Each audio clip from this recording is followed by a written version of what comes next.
Njëjtë është një lloj paragjykimi se kryesisht ndodhin tek familjet të cilat janë ndoshta me status socioekonomik më të ulët, me nivel edukimi më të ulët, jo.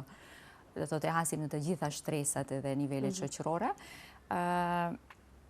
Është shumë i rëndësishëm raporti mes prindërve. Është shumë i rëndësishëm raporti mes prindërve dhe prindërve me fëmijën. Do të thotë në të dy dimenzionet. Janë me impakt shumë të fuqishëm të konfliktet. Ndonjëherë nuk do të thotë ajo mos të diskutojmë për konfliktet të cilat kalojnë në dhunë, do të thotë zhvillohen edhe marrin përmasën e dhunës, mandej edhe dhunës fizike.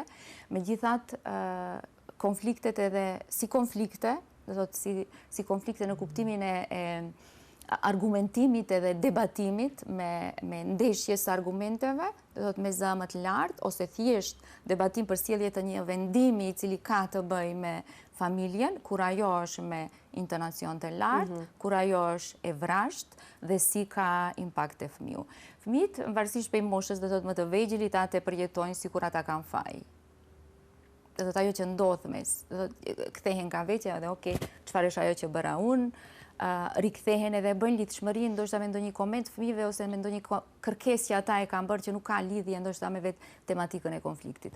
Megjithatë, vetë fëmiu do të thotë ashtu e merr fajin, do të thotë mbi vete sikur ai është fajtori për atë se çfarë ka ndodhur. Edhe kur vim në momente edhe të dhunës, por edhe në shkurorzime, do të thotë ajo që është ata janë më të brishtë edhe disi orientimi është se ata janë fajtorët.